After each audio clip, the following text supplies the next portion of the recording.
هزيمه لنادي الزمالك قدام زيسكو الزامبي 1-0. الزمالك ما قدمش افضل مستوياته خلال ماتش النهارده.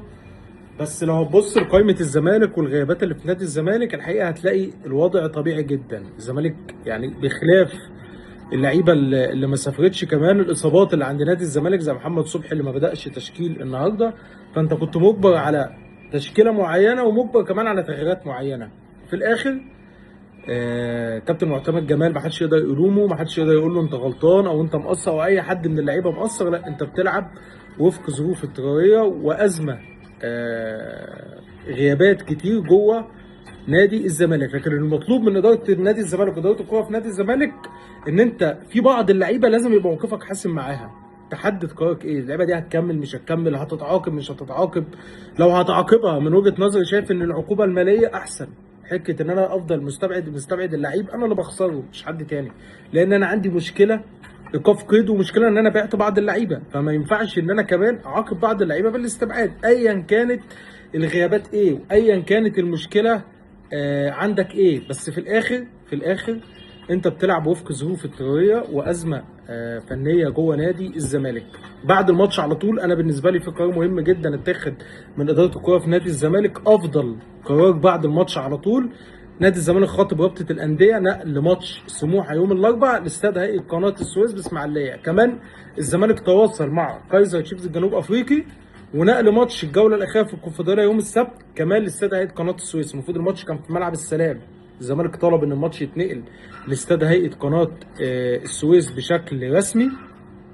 يتبقى بس موافقه واعتماد الاتحاد الافريقي لكره القدم. يبقى الزمالك يلعب الماتشين، ماتش سموحه وماتش يوم السبت، الماتشين على استاد هيئه قناه السويس. والزمالك يخش بقى في معسكر يرجع من زامبيا على معسكر على طول لحد نهايه ماتش كايزر تشيفز. انا بالنسبه لي قرار مهم جدا وفي وقته. اولا انت بتحافظ على اللعيبه من حته الارهاق، اللعيبه تفضل تتنقل من هنا لهنا لهنا، رقم واحد. رقم اتنين، اللعيبه اساسا في بعض اللعيبه عندك مجهده، بعض اللعيبه عندك مصابه.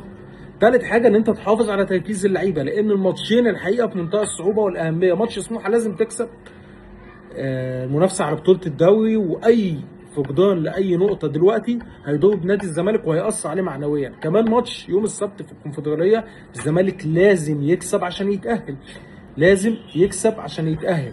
واللي عرفته كمان ان اداره نادي الزمالك بدأت بمخطط الجهات الامنيه عشان الحصول على الساعه الكامله في ماتش يوم السبت. عايزين الملعب كله يكون متقفل لان ماتش مهم جدا جدا جدا. الزمالك لا بديل عن الفوز، لا بديل عن الفوز بالنسبه للزمالك عشان خاطر يكسب. شيكو بنزا، اتكلمنا في قصه شيكو بنزا، في ازمه ما بين شيكو بنزا وما بين الكابتن معتمد جمال. شيكو بنزا من نوعيه اللعيبه اللي دماغها مطرقعه شويه، هو متضايق ان هو ما بيلعبش، وفي مشاكل اصلا زي ما اتقال ما بين شيكو بنزا ولاعيبه نادي الزمالك. طريقه تعامل شيكو بنزا مضايقه بعض اللعيبه جوه نادي الزمالك. انت عاقبت اللعيب ماليا وخصمت منه، بس في الاخر انا كزمالك وكفريق نادي الزمالك ما استفدتش حاجه. المفروض اللعيب يلعب، خصمت منه يلعب، ما ينفعش ان انا اخصم منه واستبعده، انا اللي بضر نفسي. والافضل ان شيكو بنزا يرحل عن نادي الزمالك، يعني الافضل ان تجيب عرض وتمشي شيكو بنزا، لان شيكو بنزا لعيب غير مفيد فنيا لنادي الزمالك. واستمرار شيكو بنزا مع نادي الزمالك مضيعه للوقت. اللعيب بيعمل لك كل الغلطات اللي في الكوره في ماتش واحد، ممكن يبقى صيغه غلط يفسد لك هجمه، يطلع بالكوره على القاول، يضيع لك فرصه سهله جدا، الكوره تكون معاه في منطقه مهمه جدا تتخطف منه تتردى هجمه عليك. ففكره المسكنات وما يعمل كوره او باصه صح في الماتش فالناس تطلع تشيب بيه وهو ده وجاي. وتاني حاجه، مفيش حاجه اسمها اللعيب محتاج مدرب، معنى كده ان احنا كل لعيب نجيبه هنجيب معاه مدرب خاص معاه يشتغل معاه؟ لا طبعا، هو المفروض انت جايب لعيب محترف، المدرب هيطوره، هيساعده، هينمي موهبته، هينمي مهارته. لكن هذا اسماعيل، لكن في الاخر هو كلاعب المفروض ان هو لعيب كويس، لعيب جاي يشارك بشكل اساسي مع نادي الزمالك، وابتدي اعتمد عليه واستفيد منه. ايه قيمه اللعيب الاجنبي؟ قيمه اللعيب الاجنبي ان انا جايبه بياخد عقده بالدولار وبرقم كبير عشان خاطر استفيد منه وعشان خاطر يحقق لي اللي اللعيب المحلي مش هيقدر يحققه لي. نادي الزمالك المستحقات، اجمالي المستحقات اللي خدها لعيبه نادي الزمالك لحد المفروض انت عديت وسط الموسم، يعني اللعيبه المفروض تكون واخده دلوقتي مثلا 50%. لعيبه نادي الزمالك واخده دلوقتي توتال من اول الموسم لحد دلوقتي بتتكلم في حوالي 18 19%. توتال الايه؟ يعني ما حصلوش ربع المستحقات، ما وصلوش لنسبه 25%. وما تنساش ان اداره الكوره في نادي الزمالك طبقت نظام جديد من اول الموسم، اللعيبه ما بتاخدش فلوسها دفعات، يعني المفروض اللعيب بياخد 25% اول السنه، وبعد كده بياخد على في يناير، وبعد كده بياخد على اخر الموسم، وفي 25% نسبه المشاركه. السيستم اتغير، اللعيبه بقت تاخد فلوسها على هيئه رواتب شهريه، يعني كل شهر اللعيب مثلا عقده 12 مليون جنيه، فاللعيب كل شهر ينزل له مليون جنيه. ده السيستم اللي موجود واللي حطته اداره الكوره في نادي الزمالك. فطبعا الازمه الماليه الفتره اللي فاتت واللعيبه اتاخرت في الحصول على مستحقاتها، فبناء على ده اللعيبه اتاخرت ان هي تاخد رواتبها. لكن اللي اتقال وان عبد الله السعيد ما سافرش عشان خاطر عبد الله عنده مشكله في المستحقات، الموضوع ده غير صحيح بالمره. عبد الله السعيد اتكلم مع الجهاز الفني وقال لهم ان انا مش جاهز قوي، فالافضل ان انا اكمل برنامج التاهيلي بتاعي هنا عقبال ما الفريق يرجع اكون جاهز على ماتش سموحه. وعبد الله السعيد موجود بشكل طبيعي مع نادي الزمالك في ماتش سموحه يوم الاربعاء، وهيكون موجود في قائمه الماتش، ولو عايز تبتدي بيه هيكون متاح ان انت تبتدي بيه. حد هيقول لك طب ما عبد الله شارك في جزء من ماتش كهرباء الاسماعيليه، تمام، بس ماتشات افريقيا الجهد البدني وارضيه الملعب والمناخ وكل الكلام ده كله بيكون مختلف عن ماتشات الدوري. فاللعيب شاف ان انا لا مش جاهز قوي، خاف للاصابه بتاعته تتجدد تاني، وبناء عليه اللعيب طلب ان هو يتم استبعاده، وفعلا عبد الله تم استبعاده من الماتش. لكن لا مشكله نهائيا في قصه المستحقات، ولا لعيب عمل ازمه ولا لعيب عمل مشكله، والامور بينه وما بين اداره الكوره في نادي الزمالك كويسه جدا. حاله من الغضب بعد ماتش زيسكو على السوشيال ميديا وجماهير نادي الزمالك، وانتقدت الغيابات اللي موجوده ومشكله ايقاف القيد. هنتكلم بصراحه، ده امر واقع، يعني انت هتكمل بده لحد نهايه الموسم، مش اي تعثر في اي ماتش وده بيحصل ان انت هتجيب القديم في الجديد، ومشكله ايقاف قيد واللعيب ده عمل مشكله واللعيب ده ما عملش مشكله.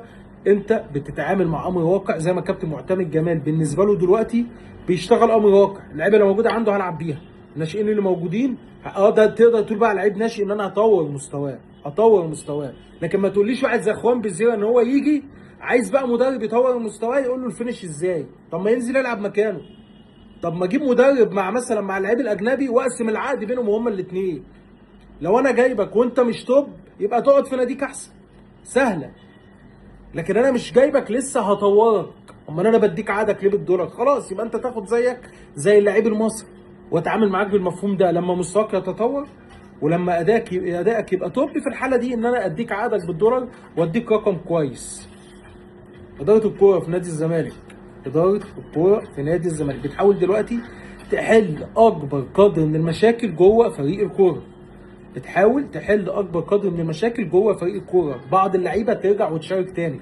انا بالنسبه لي احمد ربيع ومحمود جهاد عودتهم ومشاركتهم مع الزمالك مهمه جدا الفتره اللي جايه. دونجا مش موجود، ومش منطقي ان انا خلاص محمد اسماعيل بلعبه كلاعب خط وسط لظرف اضطراري، لكن مش منطقي ان انا خلاص محمد اسماعيل لنهايه الموسم يلعب خط وسط. امال انا جايب احمد ربيع ليه؟ جايب محمود جهاد ليه؟ جددت عقد محمد السيد ليه؟ سيف فاروق جعفر من اللعيبه اللي اتكلمنا عن المشكله اللي عملها سيف فاروق جعفر ماتش مصر البورسعيدي، اخر ماتش في كاس عاصمه مصر ما رضيش يلعب، قال لك اصل انا مصاب، ولا كان وقتها شايف ان الماتش خلاص تحصيل حاصل وما رضيش يلعب. بناء على كده تم معاقبه سيف فاروق جعفر بعدها. للاسف عندك بعض اللعيبه جوه نادي الزمالك ما تفهمش اللعيبه دي موجوده ولا مش موجوده، طب هتشارك ولا مش هتشارك، واذا كان اللعيب ده هيغيب لفتره طويله بسبب الاصابه فالافضل ان انا اطلعه من حساباتي. ولو كان احمد ربيع ومحمود جهاد وهما الاثنين مش مفيدين لنادي الزمالك الفتره اللي جايه، فبالتاكيد قرار رحيل دونجا خاطئ بنسبه 100%، الا لو ربيع ودونجا هيرجعوا يشاركوني. لكن انا بكلمك على ربيع وجهاد وسيف فاروق جعفر، الثلاثه لحد دلوقتي محدش عارف موقفهم ايه.